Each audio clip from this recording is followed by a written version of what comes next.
Assalamualaikum warahmatullahi wabarakatuh. Bertemu kembali dengan Cikgu Adlila. Jadi hari ini untuk pembelajaran matematik kita sambung kepada bab 9 iaitu laju dan pecutan. Okey, untuk pengetahuan pelajar sekalian, dalam bab 9 ini kita akan belajar dua subtopik yang penting iaitu 9.1 berkenaan dengan laju dan 9.2 iaitu pecutan. Jadi hari ini cikgu akan fokus kepada 9.1 iaitu laju. Okey, untuk pengetahuan anak-anak semua, laju ni sebenarnya ada dalam kehidupan seharian kita semasa kita menjalankan aktiviti. Okey, contohnya kita berlari, ada laju. Berjalan, menunggang motosikal, uh, memandu kereta, semua tu merupakan ada perubahan hal laju. Jadi, pendek kata, perubahan hal laju ni akan berlaku apabila wujudnya aktiviti pergerakan. Maksudnya bila sesuatu benda tu bergerak, maka dia ada kelajuan. Sama ada kelajuan tu bertambah ataupun berkurang bergantung kepada pergerakan dia lah. Okey. Jadi kita teruskan. Okey.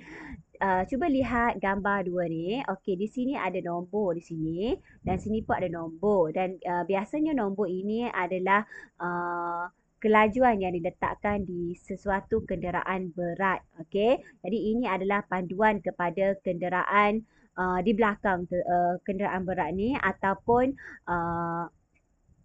panduan kepada pemandu kenderaan tersebut. Ini sebenarnya had laju yang ditetapkan oleh kerajaan. Okey, 80 ni bermaksud kelajuan di jalan raya biasa. 90 ni merupakan kelajuan di lebuh raya. Maksudnya tak boleh lebih daripada ni lah untuk kenderaan berat. Jika anak-anak perhatikan lah. Ini kenderaan bas ni. Kalau kita perhati dia ada tanda ni. Ada ini lori ni. Kita boleh tengok daripada gambar lah. Okey, semua biasa pernah lihat tanda ni. Ini maksudnya had kelajuan bagi sesuatu kenderaan tersebut. Jadi kalau kita tengok di sini, kelajuan ni di bawah ni ada unit tau. Unit dia adalah kilometer per jam. Kalau kita perhatikan betul-betul. Ini kalau kita perhatikan yang tanda ni yang tak nampak ni adalah kilometer per jam. Ini adalah unit bagi jarak dan masa. Jadi bila kita tengok di sini, ini kita dah boleh tahu bahawa laju ni ada melibatkan jarak dan ada melibatkan masa. Jadi laju ni sebenarnya adalah perkadaran antara jarak dan masa. Okey, mesti ada jarak dan mesti ada masa barulah kita boleh cari kelajuan sesuatu benda yang bergerak tu. Okey, jadi secara tidak langsung kita boleh simpulkan bahawa laju ni formula dia adalah jarak bahagi dengan masa. Okey. Okey, seterusnya kita tengok tips yang diberikan di bawah ni. Okey, dia ada bagi segitiga. Ini cara kita nak cari selain daripada laju. Contohnya soalan tu nak suruh kita cari jarak ataupun masa. Kita boleh guna formula ni lah. Okey, contoh tadi cikgu kata cari laju kan. Okey, jarak bahagi dengan masa. J ni kita letak di atas. J tu merujuk kepada jarak. L kita letak di sebelah kiri. L merujuk kepada laju. Dan M kita letak di sini. Dan M merujuk kepada masa. Jika kita nak cari laju, jadi jarak per dengan masa. Bahagi dengan masa. Kalau kita nak cari jarak pula, laju darab dengan masa. Di tengah-tengah ni adalah darab. Okey. Kalau kita nak cari masa, jarak bahagi dengan laju. Gitu. Kita pusing-pusing dia punya formula sahaja. Okey, ini formula lah. Formula untuk cari laju iaitu jarak bahagi dengan masa. Okey, seterusnya kita tengok contoh satu berdasarkan buku teks ya. Okey, di sini dia kata Aida berjalan ke kedai yang jaraknya 100 meter selama 5 minit. Hitung lajunya. Jadi di sini dia dah bagi jarak yang dilalui adalah 100 meter manakala masa yang diambil adalah 5 minit. Jadi kita nak cari lajunya, kita hanya masukkan dalam formula iaitu laju sama dengan jarak per masa. Jadi jarak dia 100 meter bahagi dengan 5 minit. Jadi kita dapat 20 meter per minit. Kita boleh tulis bentuk macam ni ataupun kita boleh tulis meter per minit. Macam ni. Kita bawa naik min tu ke atas, minit ke atas Okey. Jadi Aida berjalan adalah 20 meter per minit. Setiap minit dia berjalan sejauh 20 meter. Itulah maksud dia Okey. Okey, itu contoh yang pertama. Contoh yang kedua, Khairul Hafiz dan Badrul Hisham ialah pelari pecut guna dengara. Semasa latihan acara 100 meter, Khairul Hafiz menamatkan larian dalam masa 10.18 saat, manakala Badrul Hisham menamatkan larian dalam masa 10.25 saat. Hitung laju larian Khairul Hafiz dan Badrul Hisham. Jadi di sini dia nak tahu kedua-dua laju bagi Khairul Hafiz dan Badrul Hisham. Jadi kita kira untuk Khairul Hafiz terlebih dahulu menggunakan formula laju iaitu jarak bahagi masa. Jarak kedua-dua larian bagi Khairul Hafiz dengan Badrul Hisham sama iaitu 100 meter. Jadi jarak dia 100 meter bahagi dengan masa bagi Khairul Hafiz adalah 10.18 saat. Jadi bahagi sahaja kita akan dapat 9.82 meter per saat. Ini adalah kelajuan Khairul Hafiz. Okey. Seterusnya kita tengok laju larian Badrul Hisham pula menggunakan formula jarak bahagi masa. Okey, jarak dia sama 100 meter. Bahagi dengan masa yang diambil adalah 10.25 saat. Jadi kita bahagi 2 tu, 100 bahagi dengan 10.25, kita akan dapat 9.76 meter per saat. Jadi daripada sini kita tengok laju larian Khairul Hafiz lebih pantas berbanding laju larian Badrul Hisham. Dia lagi laju lah. Okey. Okey. Seterusnya kita tengok laju seragam dan tak seragam. Apa itu laju seragam dan tak seragam? Okey, diberi sini guli A dan guli B. Ini cikgu rujuk kepada buku teks. Boleh rujuk pada buku teks. Okey, guli A, guli B. Okey, di sini untuk guli A daripada jarak 0 hingga 8 cm, jarak dia sama. Semuanya 2 cm dan mengambil masa 1 saat untuk setiap jarak tu. Okey, jadi kita tengok sini masa dia pun sama, konsisten je, seragam je. Lepas tu jarak dia pun sama. Jadi kalau kita tengok berdasarkan graf yang diberi, graf dia straight macam ni. Jadi kita boleh simpulkan bahawa untuk guli A, kelajuan dia adalah seragam.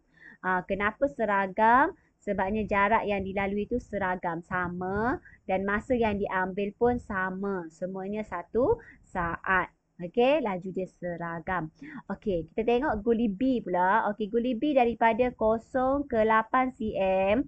Jarak antara yang pertama ni, kedudukan yang pertama ni 2 cm. Kedudukan yang kedua dengan yang ketiga ni 1 cm. Jadi di sini kita tengok perubahan jarak dia berbeza. Bila berbeza, kita boleh simpulkan bahawa bila kita nak kira kelajuan dia, kita akan dapat nilai dia tak seragam, tak sama untuk setiap ni. Kita boleh rujuk graf ni juga.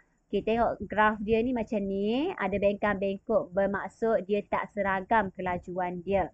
Jadi kita boleh simpulkan bahawa guli B tidak mempunyai laju yang seragam.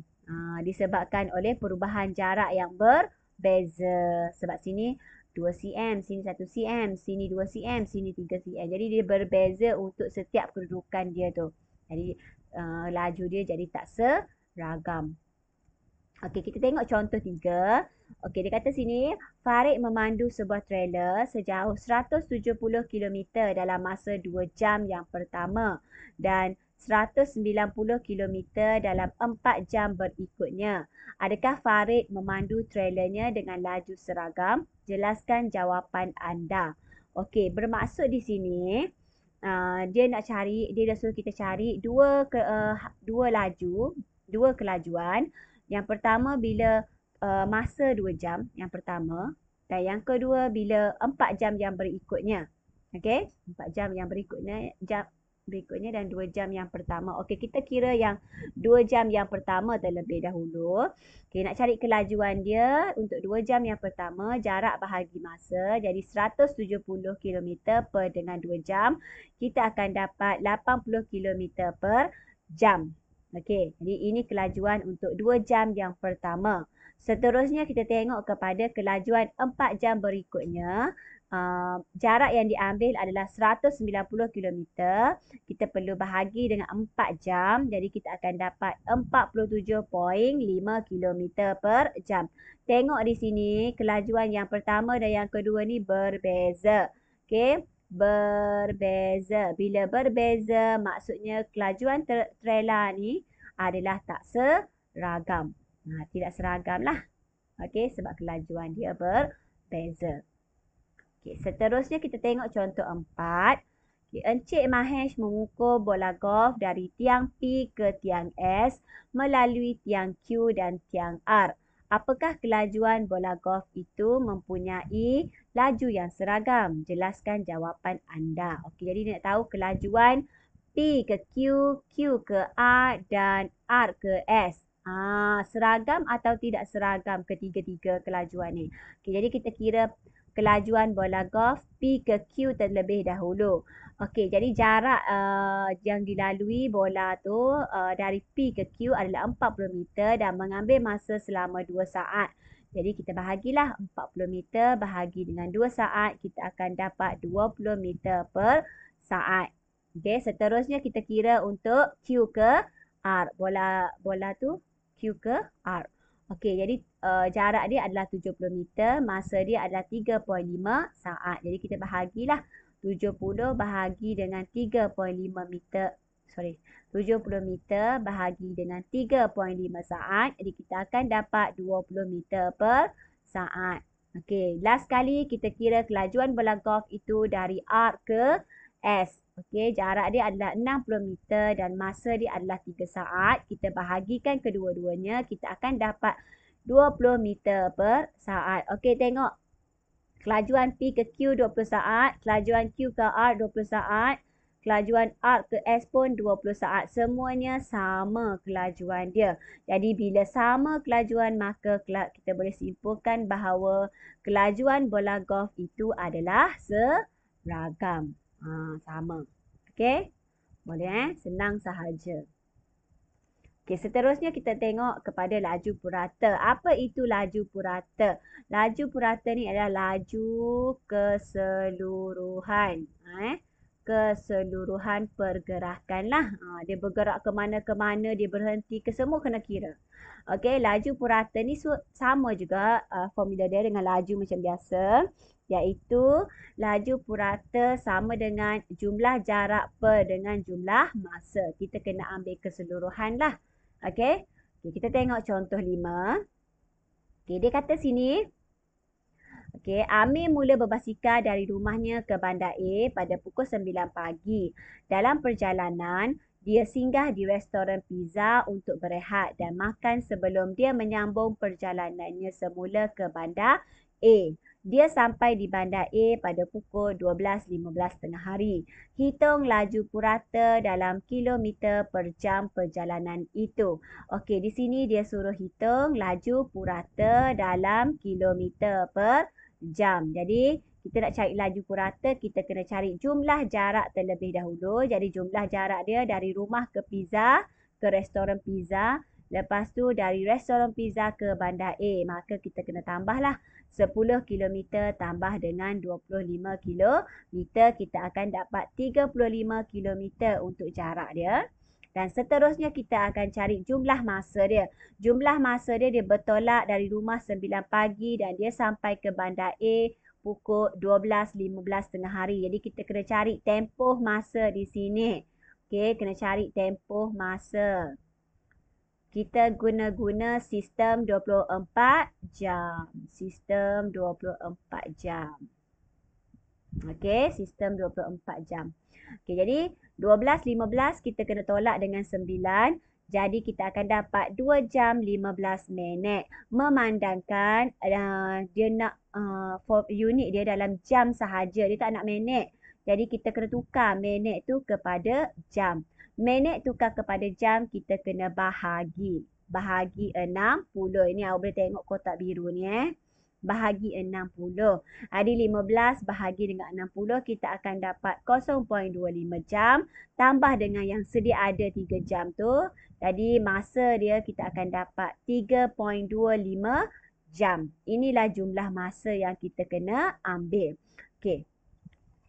Lepas ambil yang ni, lepas kita dah tukar dah minit kepada jam, okey, masukkan dalam formula laju purata iaitu jumlah jarak bahagi dengan jumlah masa.